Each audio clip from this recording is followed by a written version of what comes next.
What is happening, resistors? This is Resistance Radio, Radio Free America, bringing you the truth, straight from the heart of America's current fascist regime.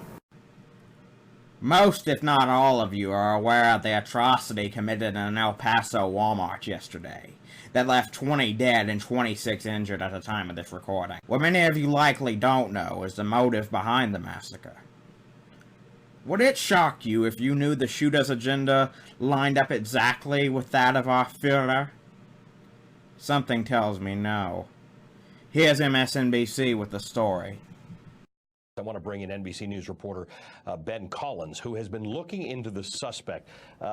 Ben, there's been talk of this manifesto. They have found a manifesto. Police are not yet confirming that the manifesto was tied to or written by the suspect that they have in custody, but that seems to be the working assumption at the moment. What do we know about this manifesto? Yeah, so law enforcement does believe that this is manifesto. They haven't confirmed it yet, but they do believe that.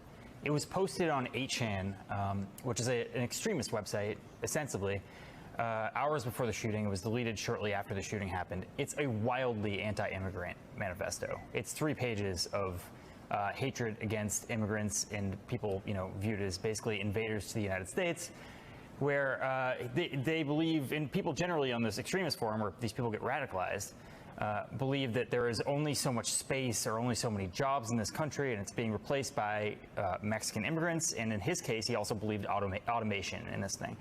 So it is a racist and anti-immigrant manifesto that was posted on a site known exclusively for that. And by the way, this is not the first time this has happened. The Christchurch shooter, who killed 49 people, posted his manifesto on the same website. 4chan, which is like a sister site to 8chan.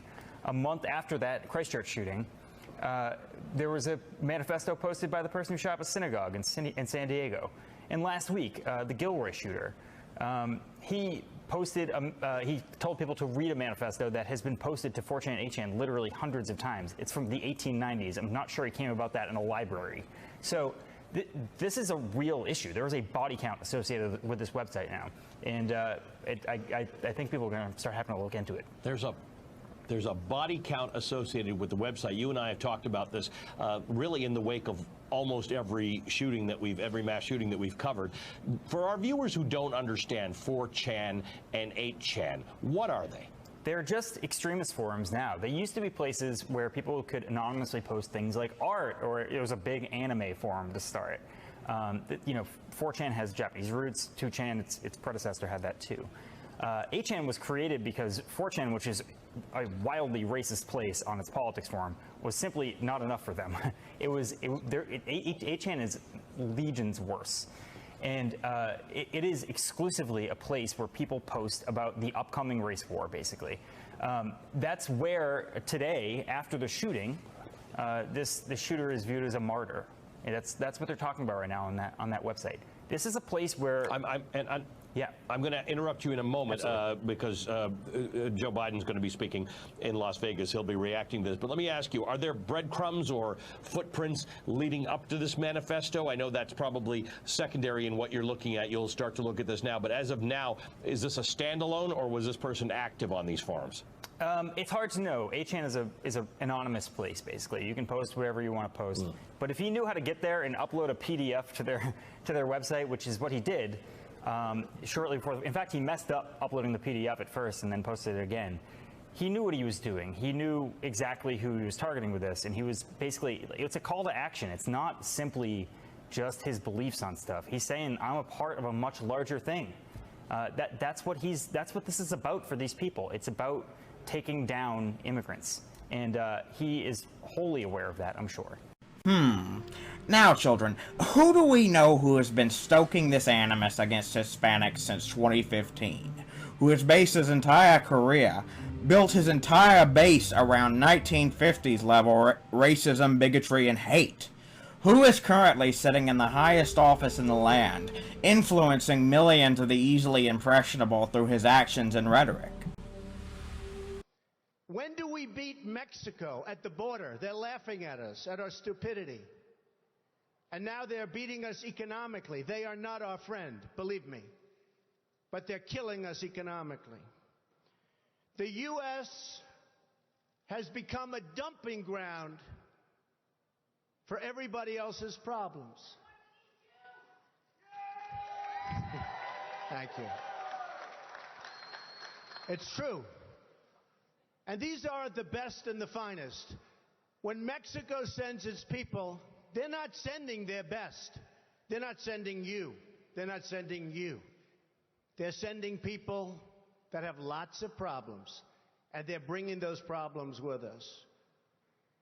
They're bringing drugs, they're bringing crime, they're rapists, and some, I assume, are good people. Oh, yeah, that's right. Now, before you MAGA types jump in with, he was talking about illegals, or illegals on a race, note that he said nothing, absolutely zilch, about immigrants, documented or otherwise, in that quote. We are kidding ourselves when we call Trump and his base's hate solely xenophobia or nativism. This is plain and simple hatred against Hispanics, children. Never mind the fact that according to the Cato Institute, a Koch-funded libertarian right think tank, not only are immigrants as a whole less likely to commit crime than native-born citizens, but that the prison rate of undocumented immigrants is half that of born and bred Americans. This is not about right-wing politics or maintaining a supposedly fair immigration system, but rather stoking hatred against those with darker skin who speak a different tongue and keeping them second-class citizens. 4,316 people were arrested attempting to cross the US-Canadian border without paperwork last year, says the Washington Examiner. Do you hear Trump or his ravenous supporters saying anything about that, trying to build a wall between here and Alberta? Of course not. The persecution of Hispanic Americans has begun. It doesn't matter if you're left-wing, right-wing, libertarian, moderate, or if you had a lapse in judgment and voted for Trump in 2016 even. We won't hold that against you. What matters is whether or not you'll stand on the right side of history this time, and not only rise up to defeat Trump and his cronies in 2020, but reject the fascism of any and all. Thanks for listening, children. This is Resistance Radio. Radio Free America. Bringing you the truth. Straight from the heart of America's current fascist regime.